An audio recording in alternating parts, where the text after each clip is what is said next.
right, let's talk about something that is absolutely critical for anyone diving into AI, but somehow it's often the last thing people think about. We're talking about data. So let's get into it and figure out how to properly fuel your AI engine. So I want you to picture this. You've just spent a ton of time, a ton of resources on a brand new state-of-the-art AI. It's powerful, it's shiny, it's basically a high-performance sports car engine that's ready to completely change how you do business. But here's the multi-million-dollar question. What are you putting in the tank? Because it doesn't matter how powerful that engine is, right? If you fill a Ferrari with water, you're not going anywhere. And for AI, that fuel, well, that's your data. Bad data means that shiny new AI is just going to sputter out and fail. So what does this bad fuel actually look like in the real world? Well, the number one culprit, the thing we see everywhere, is something called data silos. Let's really break down what that means. This right here is a perfect example, and it happens all the time. On one hand, your website knows a customer was checking out some blue shoes. But over here, your call center, they only know that same customer called yesterday with a billing problem. See the issue? These two systems have no idea about each other. The data is trapped in these separate silos, and you're left with a totally fragmented, disconnected picture of your customer. So how do we fix this? How do we break down those walls and get the right fuel to our AI engine? Well, thankfully, there's a specific kind of technology that was built for this exact problem. It's called a customer data platform, or CDP. And really, its whole job is to act as a central hub, kind of like the main fuel tank. It pulls in data from every single place your customer interacts with you, your website, your app, your in-store sales, you name it. And it brings it all together into one single unified spot. And what you get out of that is what we call a unified customer profile. This is the holy grail. For the very first time, your AI can see the entire person, not just these little broken pieces. It knows they looked at shoes and that they called about a billing issue, which lets it have a much, much smarter and more relevant conversation. Okay, but just having all the data in one place isn't quite enough. You have to handle it the right way. Think of these next three things as the essential rules of the road for your data. It's all about building and maintaining trust. You know, I love this analogy because it just makes so much sense. Your AI, it's like a world-class chef. But if you give that chef rotten, spoiled ingredients, and that's exactly what bad data is, it doesn't matter how skilled they are. The meal is still going to be awful. The quality of what you put in, it determines everything about what you get out. So, the first pillar is data governance. This is basically your internal rulebook for quality control.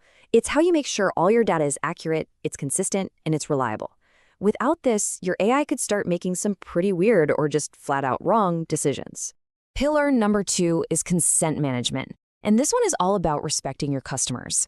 It's a system that keeps track of who gave you permission to use their data and exactly what they agreed to let you do with it.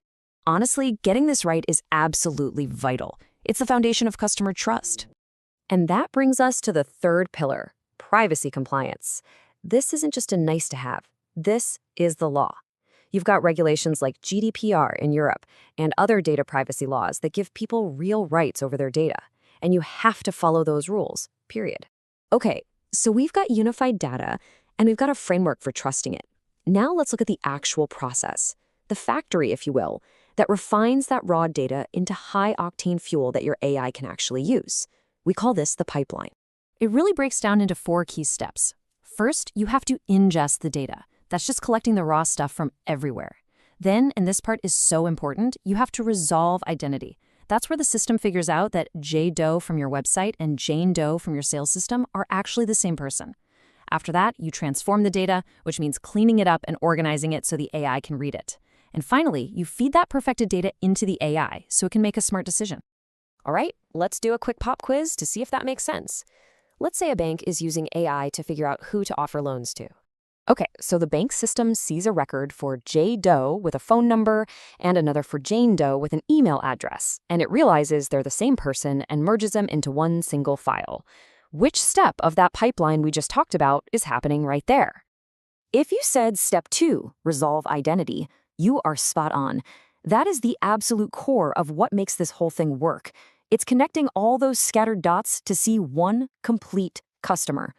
Now let's make this super practical. I want to give you a really simple tool that you can take with you and use like tomorrow to figure out if your organization has a data silo problem.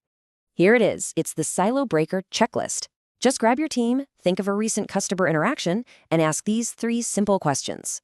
Do we know what they were just looking at on our website? Do we know what they bought in our physical store last week? Do we know if they called customer support yesterday? If the answer to any of those is I don't know or no, well, congratulations, you've just found your data silo. And really, that brings us to the most important mindset shift in this whole explainer. You have to stop thinking about data as this messy exhaust fume that just comes out of your business operations.